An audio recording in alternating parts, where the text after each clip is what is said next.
안녕하십니까. 공인중개사 법령및 실무 장석태입니다.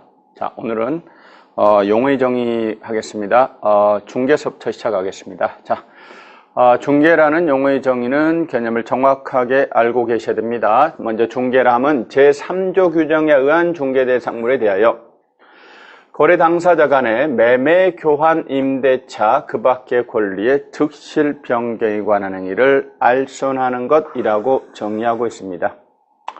얼른 와닿지가 않습니다. 이거를 조금 풀어서 한번 생각을 해봅시다. 일반적으로 부동산 거래가 이루어지는 과정을 한번 생각을 해보도록 하겠습니다. A라고 하는 사람이 자기 아파트를 처분하고자 합니다. 그래서 동네 부동산에 찾아가서 중개업자 값이 우리 아파트 좀 팔아주세요 하고 중개를 의뢰합니다. 우리 집 좀 팔아주세요. 중개를 의뢰하고 중개업자 값이 알았어요 하고 승낙을 합니다. 중개를 의뢰하고 이를 승낙을 합니다. 중개 의뢰계약이라고도 부르고 또는 의뢰자를 빼고 중개계약이라고도 부릅니다.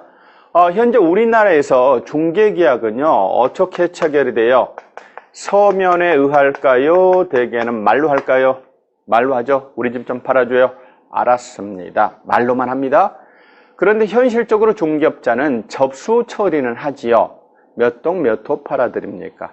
언제까지 팔아드릴까요? 얼마 받으실 겁니까? 접수 처리는 합니다.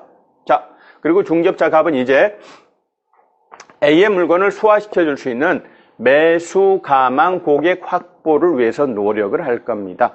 이왕이면은 단독 중개를 하면 업자는 좋겠죠. 왜냐하면 중개 수수료를 쌍방으로부터 각각 받을 수 있기 때문입니다. 자, 그런데 단독 중개가 여의치 않으면 공동 중개를 통해서라도 거래를 성사시키려고 노력을 할 겁니다. 자, 그런데 중개업자 값이요.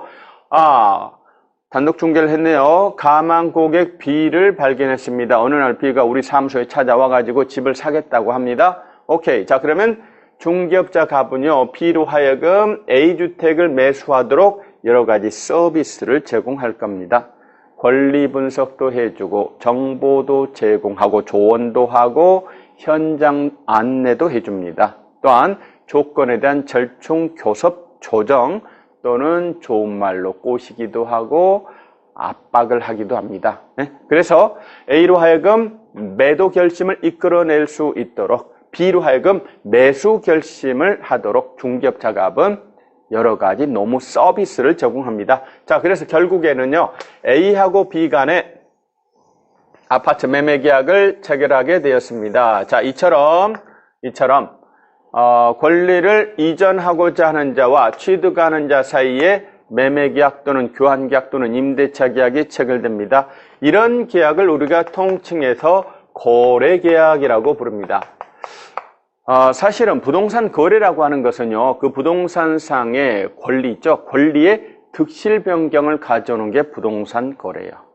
부동산상 권리의 득실 변경을 가져오는 것, 그게 바로 부동산 거래입니다. 내가 저 땅을 샀다 그 말은 저 땅에 소유권을 취득했다 그 말입니다. 자, 그런 관점에서 봐서 지금 매매의 경우에는 A의 소유권을 B가 이전받는 겁니다. 그렇죠?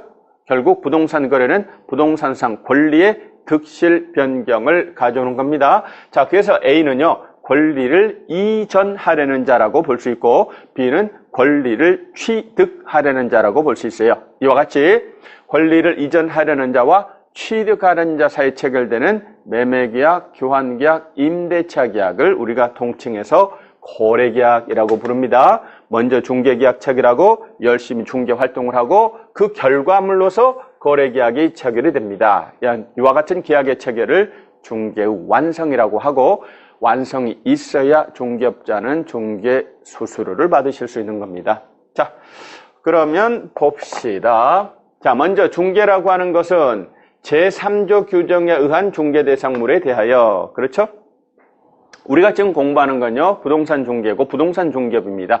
따라서 중개업자가 취급하는 것은 부동산입니다. 그런데 모든 부동산은 아니고 업자가 취급할 수 있는 부동산이 몇 개가 있냐면 5개가 있어요. 그 5개가 뭐냐면 토지, 건축물, 그 밖에 토지정착물, 임목공장, 광업재단 이렇게 5가지를 중개대상물로 삼을 수가 있습니다. 이 5가지가 우리 법 제3조에 규정이 되어 있어요. 그래서 중개라고 하는 것은 그 3조에서 정한 5가지에 대해서 어쩌고 저쩌고 알선하는 겁니다. 따라서 3조에서 정한 5가지에 속하지 않는 예를 들어서 선박이랄지 항공기나 건설기계에 대해서 어쩌고 저쩌고 알선하는 것은 중개라고 말할 수 없어요. 중개라는 말을 하려면 토지, 건축물, 그 밖에 토지정착물, 임목공장, 광업재단 같이 3조에서 정하고 있는 그 5가지를 대상으로 하셔야 됩니다.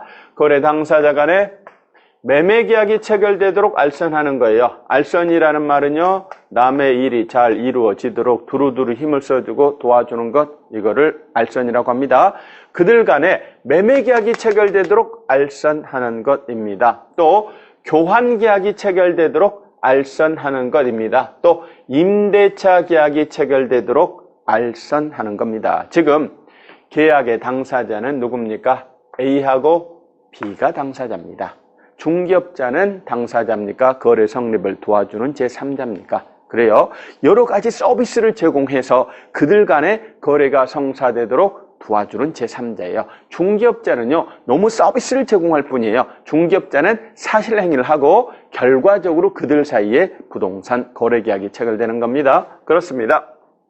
지금 보니까 매매나 교환을 통해서는요, 그렇죠, 소유권이라는 권리, 임대차를 통해서는 임차권이라는 권리. 그래서 아까 부동산 거래는 결국 부동산상 권리의 득실 변경을 가져오는 거라고 그랬는데 그 중에서 소유권이나 임차권 득실 변경을 알선하는 것 중개입니다. 근데 꼭 소유권, 임차권뿐만 아닙니다. 나중에 공부할 겁니다만 중개 대상 권리가 되려면 2가지 조건을 만족하셔야 돼요. 첫째, 부동산에 관한 권리야 되고요. 두 번째는요, 득실 변경이 가능한 권리야 돼요.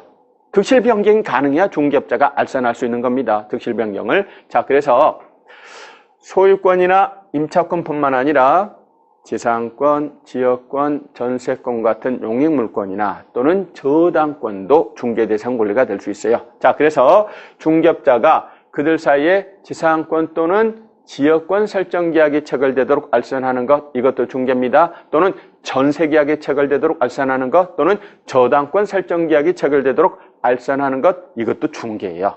자, 따라서 뭐라고 표현합니까? 매매, 교환, 임대차를 알선하는 것이 중개다. 이렇게만 말하면 2% 부족해요. 매매, 교환, 임대차는 물론 그 밖의 권리의 득실 변경에 관한 행위를 알선하는 것, 이렇게 정의해야 정확한 정의가 되는 겁니다. 자, 그래서 다시 한번 정리합니다. 중개란 토지나 건물 같은 중개대상물에 대하여 거래 당사자 간의 매매계약, 교환계약, 임대차 계약 이 체결되도록 알선하는 겁니다. 즉 소유권, 임차권뿐만 아니라 그 밖의 권리의 득실 변경에 관한 행위를 알선하는 것. 그렇다면 결국 권리의 득실 변경에 관한 행위는요, 계약이라는 형식을 통해서 이루어집니다. 즉 중개는 당사자 간의 부동산 거래 계약이 체결되도록 알선하는 겁니다. 이 계약이라는 말을 민법 용어로 바꾸어서 표현하면 중개라는 것은 당사자 사이에 법률 행위가, 계약, 다른 말로 법률 행위가 성립하도록 알선하는 것, 이렇게 정의할 수 있다. 자, 그래서 교과서 32쪽까지 내용을 제가 정리해서 말씀을 드렸습니다. 33쪽에 가서 보면은요, 동그라미 2번 중개의 성격, 그 중에 기억만 제가 한번 읽어보겠습니다. 그 니은에 관련된 판례는 나중에 조금 더 내공을 쌓아서 하도록 하고 기억만 한번 해봅니다. 중개는 양 당사자 사이를 매개합니다. 그래서 그들 간의 부동산 거래 계약, 다른 말로 법률 행위가 성립하도록 정보 제공, 자료 제공, 권리 분석, 현장 안내를 하는 사실행위입니다. 여기서 핵심 키워드는 중개행위 자체는 노무 서비스를 제공하는 사실행위입니다. 즉 다른 사람들 사이에 계약이 법률 행위가 성립하도록 조력하는 도와주는 사실행위입니다. 또한 중개는 당사자 간의 법률 행위 성립을 위한 보조 행위요 준비 행위의 성격을 띱니다. 예, 그 정도까지만 개념을 잡아주시면 됩니다. 그렇습니다. 자, 그렇다면 밑에 보니까 관련 판례가 있습니다. 관련된 판례가 있습니다.